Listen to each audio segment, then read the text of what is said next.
Good morning, CLC. I invite you to just take a nice, deep, cleansing breath. As you breathe in cool, calming oxygen to revitalize your spirit, hold it, and then breathe out all that no longer serves you,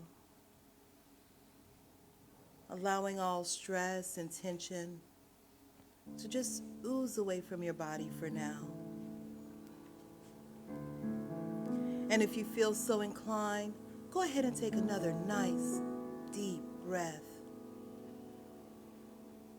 And as you breathe out, allow your body to relax and allow your mind to be here now. Universal love enfolds me. Universal wisdom inspires me. Universal spirit enlightens me. Universal power encircles me.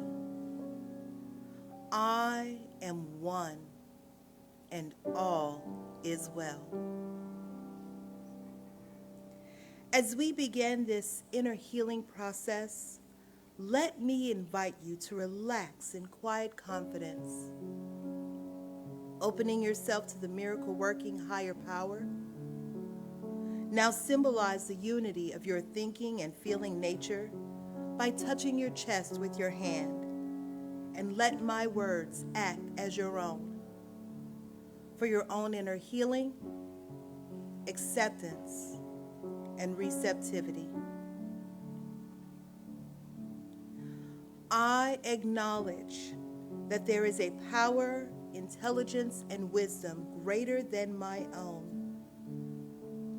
I am in the midst of it, and it is in the midst of me, sensitive and responsive to my every thought, word, action, and feeling.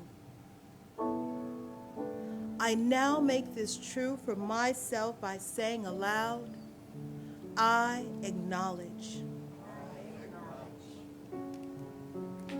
Acknowledging this higher power working through my life, I admit that I am personally responsible for solving my own problems while being guided and assisted by something greater than myself. As I am ready to surrender the conflicts of my ego to the wisdom of this infinite presence, I simply speak these words: I surrender. Knowing that forgiveness is the key to unconditional love and the feeling of heaven, I now unconditionally forgive anyone and everyone who has ever injured me in any way, real or imagined. And I now forgive myself for all of my mistaken judgments and their resulting actions. From my deepest level of understanding, I now say, I forgive. Realizing that I continually experience the effects of my own thinking, I now choose to allow this higher power to recreate me deeply, filling my mind with thoughts that are only positive, constructive, loving, and beautiful. I call upon this divine inflow by stating aloud, I choose. I now center upon that one special idea that I'm willing to accept as real for me in this coming week. Visualizing that idea as already acted upon and brought to pass. In seeing my idea become a fact of my experience, I enjoy the happiness and peace of my thought fulfilled and gratefully speak these words. I accept. I accept. Knowing that I have an everlasting place in the midst of the power that sustains all creation, as well as the support of all those around me, I allow myself to relax in the peace of fulfillment and gratitude and say, I release. I release. Now, in my mind's eye, I envision the presence of someone near and dear to me. This can be a friend, a family member, a teacher or mentor, someone who has touched my life in deep and loving ways. Someone who may not be physically present in the room with me this morning. I turn toward that image in my mind's eye and say, I'm grateful for the good in your life. I'm grateful for the good in your life. Now I open my eyes, turn to the world around me, and joyfully speak to anyone physically present in the room or virtually on this broadcast, and share in confidence and gratitude in saying, I'm grateful for the good in your life. Grateful for the good in your life. So, this is a series on staying astonished, which I highly recommend as a spiritual practice to stay astonished at life. Where do you have to look to stay astonished? Not far. At what's happening now, at poems, at prayers, at promises. I have something to read you. This is from Marion Woodman's Dancing in the Flames. She was one I promised you this month, and next week you're going to hear from Marion Weinstein, another spiritual teacher. Marion Woodman is a Jungian, and she's one of a generation of women who have interpreted Jung in the 1980s and into the 90s. Mostly there was this wave of writing. Clarissa Pinkola Estés, who I read you material from in the first week of this series, was one of those women. Jean Shinoda Boland was another. This is from Marion Woodman. This is the point where love becomes possible. We see the other with the eye of the heart, an eye not clouded by fear, manifesting as need, jealousy, possessiveness, or manipulation. With the unclouded eye of the heart, we can see the other as other. We can rejoice in the other, challenge the other, and embrace the other without losing our own center or taking anything away from the other. We are always other to each other, soul meeting soul, the body awakened with joy. To love unconditionally requires no contracts, bargains, or agreements. Love exists in the moment-to-moment flux of life. That's a lot to chew on, isn't it? We can see the other as other, but we're trained in this teaching to see the other as self, to see the other as an experience that the self is having. Everybody that we encounter is being viewed through our own perceptive filters, and here it's suggesting to see the other as another. Well, that's an act of authenticity, is to see somebody as who they really are, not who you perceive them to be, not who you think they are. And to achieve that requires real comfort with the self. Real comfort with the self. When I know who I am and I'm comfortable inside my own skin, then you are not my need fulfillment. I'm not perceiving you as something to extract my good from. So I can really hear what you're saying and what your needs are. And then we can counsel together. Then we can determine what steps to take. Everyone who has needs who comes into your life is not necessarily going to have those needs met by you. Sometimes they just need you to hear what those needs are. And the universe, as we call it euphemistically, the system in which we all live, will provide for them the best possible avenue for having those needs addressed and met within their own lives. See? And if we try to interfere with that, that's the manipulation she's talking about. Where it's like, no, I need you to get your good from me. Because if you get your good from me, then that validates the fact that I have good to offer, and that boosts my self-confidence and my self-esteem, and pretty soon it has nothing really to do with what it is you need and everything to do with what I need. But I'm not saying that. I'm not expressing that directly. I'm trying to finesse some good out of you, okay? You didn't know this was going to be a relationships talk, but that's kind of where, you know, when we stand in astonishment at life, when we are surprised by life, when we're surprised by joy in life, we're not so self-conscious, we're more self-aware. The distinction between self-conscious and self-aware, I think you understand. Self-aware is healthy, self-conscious, overly self-conscious, is not. We're overthinking every move. How is this going to be interpreted? How is this going to be taken? You want to stifle the creative flow in your life, there's no faster way to do it than that. Imagine the painter saying, I wonder if they're going to like this. Should I have a little more red or a little more blue to satisfy the potential buyer? Imagine the musician. Well, John Denver's example. This is John Denver's older brother,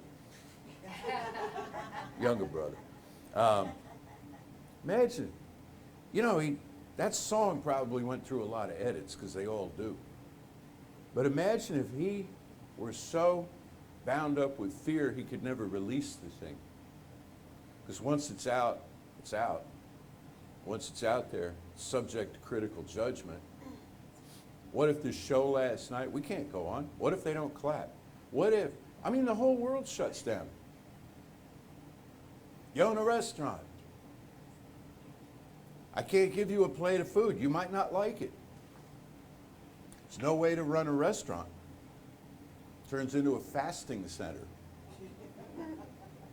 So we block the creative flow every time we're too self-conscious. Don't let metaphysics make you too self-conscious. Here's another example of that. You know how the mind and body interact, right? Well, there are people who, before they get into metaphysics, get a head cold. And they take some vitamin C, drink some orange juice, get some sleep, do this. Box of Kleenex. 3 days, the head cold's gone. There are people who get into metaphysics and get a head cold, and they wind up in virtual psychiatry. What does this mean? Am I congested in my thinking? What have I not released? What should I forgive? What should I accept? What should I, how could this happen to me? You know what happens? The stress makes the cold worse.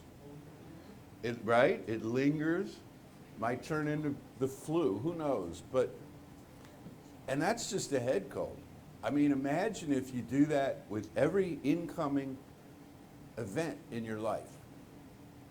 You analyze it, you parse it, you critique it so carefully that it occupies the full of your attention. You get nothing done. Everything is about this interior kind of chaos. So trusting the process of life means that I know that I will be led to know what I need to know and no more. I will be led to do what I need to do and just that.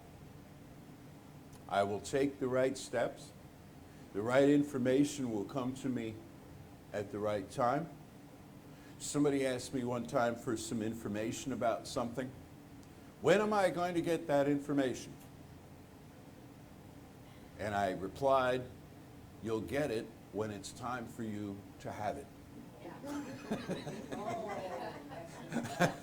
I know that's a little snotty, but they'd been pestering me for the information, and it wasn't time for them to have it, and they knew it wasn't time for them to have it, but they were just kind of, you know, wading in with, you haven't forgotten about this. No, you'll get it when it's time for you to have it. Well, that's really how the system works. We get the information that we need when it's time for us to have it. We also tend to get it incrementally and consecutively, if that makes sense, but though not always. In other words, when you were in school and you learned arithmetic, it was so that you could later learn higher forms of math, if you were so inclined and went that direction, you know. And so there was a reason, might not have always been a good reason, but there was a reason why geometry came before algebra, came before trigonometry, came before calculus, and so on. Is because you're building off of the information. You need to master this information. You need to internalize this information in order to get the next information, which will make no sense to you if you don't have the first set of information. That's usually how the universe delivers its goods, but not always. Because sometimes what it does is it throws a little trig at you, and you're like, what? And you have to kind of scramble to catch up with it. Sometimes we get things that it's like we've run across 10 years too early in our development to understand. And sometimes we abandon that material and then come back to it 10 years or whenever later. And then sometimes we are precocious and we get the information early and we start internalizing it right away, and we jump way ahead and we take what's called a quantum leap in our learning, which brings me to learning. See, we've used some words in this series like responsibility and discipline. Those were fun. You weren't here that week, were you? Whenever you say that in a spiritual context, I know it's a trigger thing, because it's like a lot of us have heard that, the God of our childhood. You are responsible for this. You must have discipline, and there's the hand, the finger of God, you know, pointing down from the sky. And so we back off from a lot of that, but it works, actually, self-discipline and taking responsibility for your own choices and stuff. Well, another trigger word today, learning. Learning. A lot of us have kind of gotten allergic to the idea of learning because it involves education. It's time for you to learn something, and you think this is going to be a real snore. It's time for me to learn. Oh, God, now what? And we pull down the thing. I thought we'd have the time warp with the chart. Another time, perhaps. Yes, another time, perhaps. We've done You- that. I know we've done that for years. You pull down the chart. It's just to jump to the, and it's learning. And I don't, maybe you're not a big fan of learning. Life is learning. Astonishment is learning. When you are astonished by things, you're learning something from them. This has not happened before, at least not in this way. That's the huge learning that you have. That keeps you young. That keeps you fresh. And don't take my word for it, but read every study they have on how to go into your elder years in a healthy state of mind and heart. And all the literature will say, keep learning and being surprised by things and intrigued by things and curious about things. This is what we want. It's high and holy spiritual practice. And every new thing that comes along presents some body of information that we've not had before, and we stow it away, and then future experiences build on that, and off we go. And after a while, when you settle into this, and you're conscious of what's happening, you look forward to it. And it's enjoyable. And, there are people on this earth who jump out of bed every morning, eager to hit the day and see what's coming in. Are you one of those people? Maybe you're not. And I'm not making you wrong if you're not. I'm just telling you that you could be. Okay? I am a lot of the time, frankly. I really am. Every day? No. Not even every Sunday. All due respect. Okay?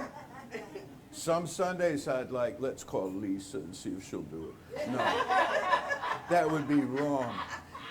break glass. And I'm Act- trained for that, though. I know you're trained for that. That's right. You've had spiritual triage work for the lesson. I got Cynthia James. Yeah, in 2 weeks, scheduled, planned, and ready to rumble. You're going to hear Reverend Lisa Ryan on this stage, okay? But it won't be a surprise to her. It might be a surprise to you if you forget what I just said, or you're not watching today. You come in and, whoa, what's this about, you know? And every incoming experience presents us with this possibility. Jump out of bed in the morning, look at the day, seize the day. Wouldn't that be a great way to live? No regrets, no resentments. Just take it all as it comes. Take it all as it comes. And how it comes, how it all unfolds. A great word, if you ask me, is your life's purpose. And that's the main thing I wanted to get to today. You're only in for about another 10 minutes. So whenever I say that and it's like, well, that's the main thing I wanted to get to today, you're like, oh God, how long is this going to go? Okay, another 10 minutes or so on this. I want to respectfully suggest that we all forget everything we've ever heard about our life's purpose. I'm working on that. Mental flaws, you know. Because we've been herded into the idea by the culture that each one of us has a particular purpose that we have to find and devote ourselves to and die at, basically. Okay? Work till we drop. Find a purpose. Be a cog in the wheel. Find your purpose. Work your purpose. Do the thing you came to do. God sent you here for one particular thing. Nope, don't do that. Put that down. That's not it. It's over here. Right? Or more likely, cold, cool, warm, no, cold.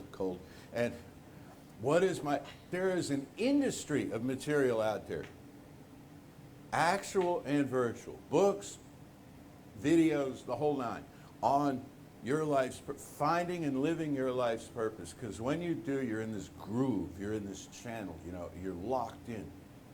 You're on purpose. You have a big smile on your face, and you're inexhaustible. It's more complicated than that. It's more elegant than that. It's more beautiful than that. It's more you than that. Your purpose in life is what you're doing right now. It's what you're doing right now. Is it your whole purpose? What are you doing right now? You're sitting here listening to me. Is that your whole, did you come to this world to sit there and listen to me? No, of course not. But this is part of it. Imagine a set of books, like an encyclopedia used to be, right? Imagine a set of books. And in those books are all these chapters, paragraphs, and sentences, and letters. Today is a letter. Today is a letter. In that vast unfolding story of you in eternity, today is a letter. So it's purposeful. It's meaningful. It's not the whole story, but here's the cool thing.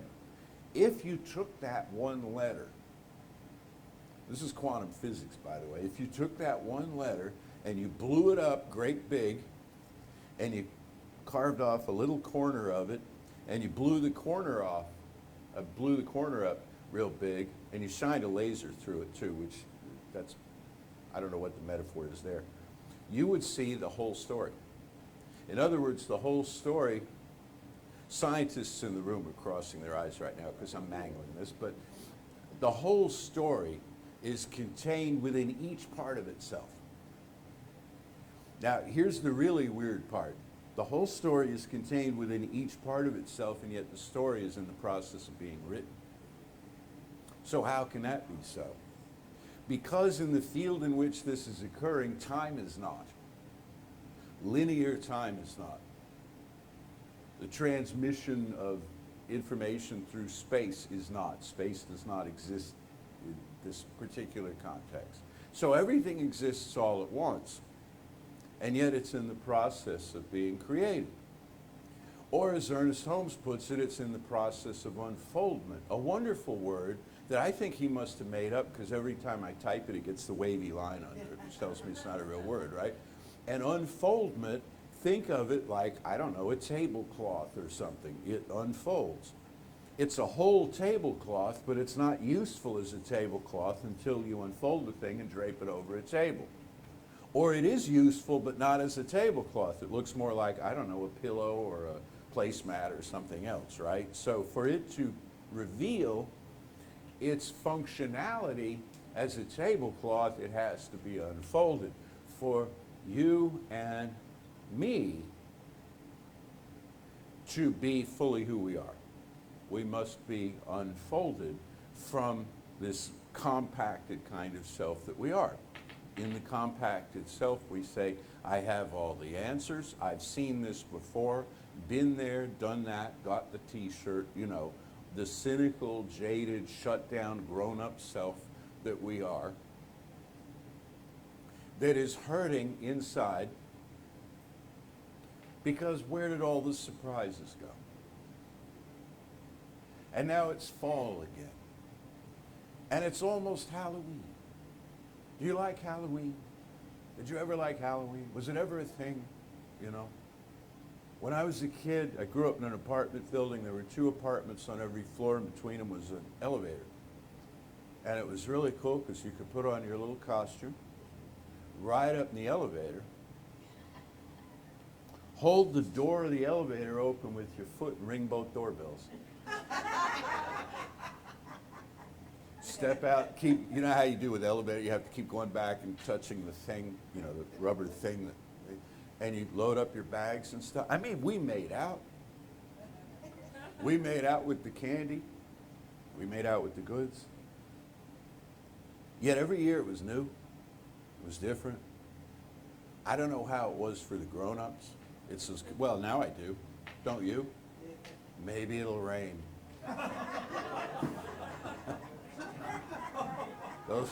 Those darn kids. Snow? Are you from a snow area? Okay, yeah. When you're a little kid, snow. What do the grown-ups do? No. Shoveling the snow. We're on and on. You see? And not just holidays and not just special weather events and all, but every last thing that is set down in front of us could be the portal to joy, to astonishment, to really being attuned to life, really aware, really filled with this sense. And that is our unfolding purpose, I really believe. And I could be wrong, but I've spent a lot of time thinking about it and praying about it. Because one thing I never want to do is give people incomplete information if there's more to be had. Certainly one thing I'll never do is tell you a bunch of stuff I don't believe, because I think you want to hear it, you know. So I've given this a lot of thought and a lot of prayerful meditation, and I've come to the conclusion, though it's hardly a conclusion because it keeps unfolding. I've come to the idea that the purpose of life is life. The purpose of life is to be. The purpose of life is sometimes joyful and sometimes miserable. But it's all part of this big picture of working our way through the story that we're creating as we go. And every time we make a choice, the choices we didn't make fall away. And every time we back into something that isn't really a choice because we didn't know we had a choice right there, other things occur that we could not have anticipated. And everywhere you turn, this is going on. And for every person you encounter, this is going on. And it's really pretty magical. And we don't have to look as far away for reality of this magical sense as we thought we did. It doesn't just exist in some other land or some other time. It's right here in this world where we are. So the purpose of life, a takeaway I suggest for all of us from this, is to relax a little. I'll tell you, when the pandemic hit and we shut this place down, but for the virtual things. Lisa was really busy working our social media with memes, and a lot of stuff was coming across, and she was finding these really encouraging and supportive and healthy kinds of messages to deliver to people, many of which, as I recall, had to do with relax. You don't have to write the great American novel during the pandemic. You don't have to repaint the whole house. You don't have all these people. Remember this? I'm going to learn 5 languages, people said, you know, because I'm not going to have to go to work for a while. All of this stuff. She's like, relax, breathe, relax. It's going to be all right. Relax. It is all right now, right where you are. Is everything all right? You talk to a practitioner, and you say, well, I'm really worried about what's going to happen. You know what the practitioner's going to say, because they're trained to do this? They'll say, how are you right now? Well, right now I'm fine, but how are you right now? How are you right now? See? And so we relax, and we relax, and I'm living my purpose. Trust your subconscious mind to tell you what you need to know. It will do that. It's been waiting too. It's been waiting for you to tune across the dial to get to it and just be with it. It will tell you what you need to do, where you need to go, and when you need to get there.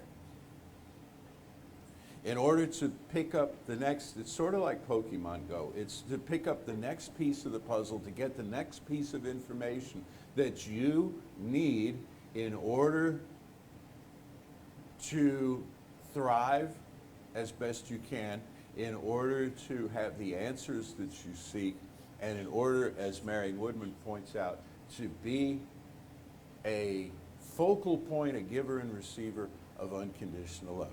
When you come next week, the Halloween talk, the annual Halloween talk with material drawn from Marion Weinstein, among others, and then we are going to have a Samhain ceremony, ritual ceremony, after the service. Samhain is the Celtic New Year, and it's what Halloween is kind of sort of derived from. Anyway, it's a wonderful time, and it's going to get cool again this week. It's going to be in the 40s at night in the middle of the week, and the leaves are going to be dancing around in a circle. And on the 25th or 26th, I think there's a partial solar eclipse, and there's a baseball game tonight. I mean, it just doesn't get any better than this. So let's know together now, there is one life, one power, one presence, pure spirit, everywhere radiant, everywhere manifesting. It has created this beautiful day for us, with us in it. And then it has sort of stepped back to let the day be what it is. Let us be who we are. It never interferes. It never rewards or punishes, never judges. This source of ours. It loves us unconditionally by finding its life through us. Every experience that I am having is an experience that my source is having by means of me. Because it's never had exactly this experience. It's had a lot of similar experiences, but it's never had exactly this one. Which is why I'm here. Why I came to this world. To experience life in a new, fresh, unforeseen way. And by so doing, to enlarge the awareness that the source of all life has of its own dimensions and potentials. Meanwhile, as all of this is occurring, I affirm and know that within me now there is a deep feeling of trust in the process of life, in the rest of the human family, and all life everywhere. I affirm and know that every morning finds me greeting the sunrise in joyous anticipation of what all is to come. And for this knowing, and the way that it unfolds through me, through each day, through each interaction. I am so deeply grateful. I release this word now into the infinite, calling it done, and so it is. So it is.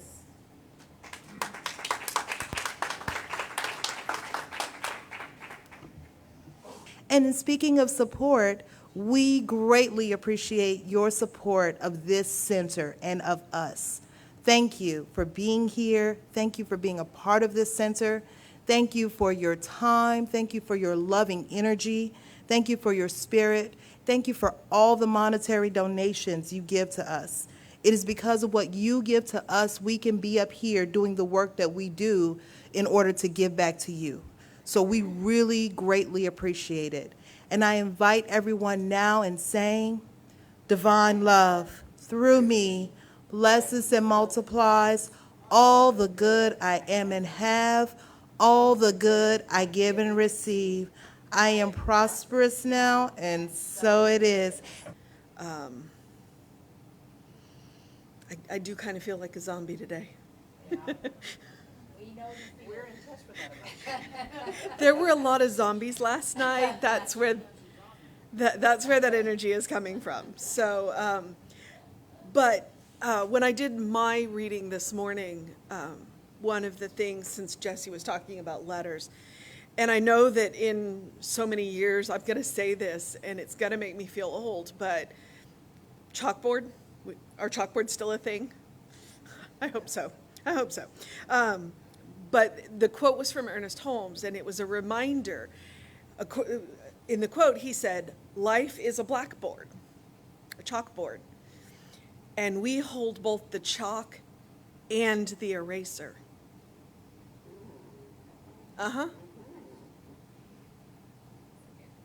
So, as you are writing your story, if you find yourself writing a part that you're not all that thrilled with, you've got an eraser.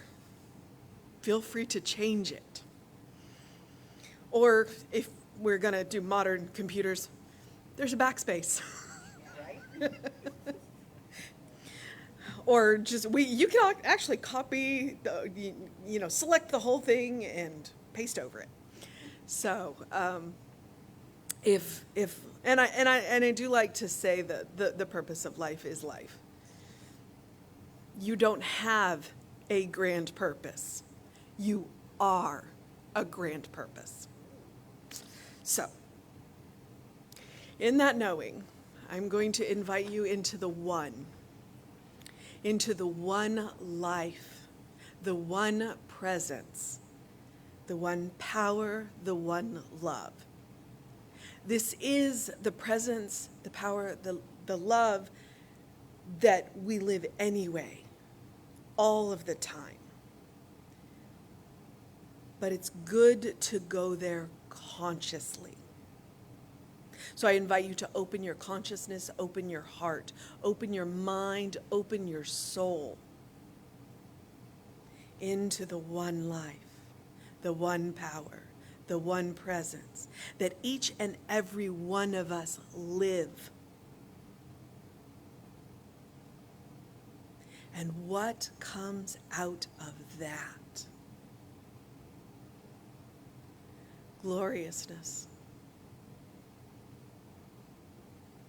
So as we enter consciously into this life, into this love, we become channels for this life. We become channels for this love. And through us, amazing things happen. So I speak my word now for everyone in the entire realm of existence. May your heart beat a little faster. May you draw a deeper breath.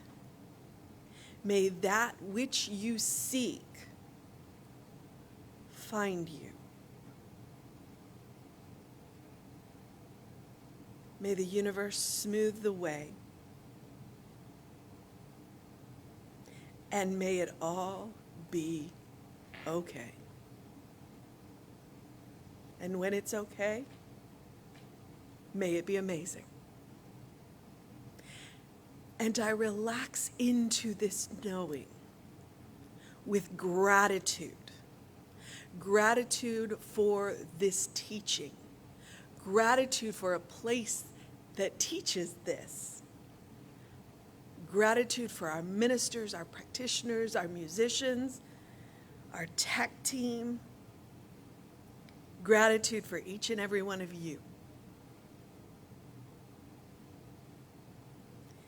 And I release my word now, calling it done, and so it is. So it is. Say with me now, something wonderful is happening through me. Something wonderful is happening through me. I feel it in my body. I feel it in my body. I feel it in my mind. I feel it in my mind. I feel it in everything I am. I feel it in everything I am. I choose it. I choose it. I trust it. I trust it. I use it. I use And it. I love it. And I love it. So it is. And so it is.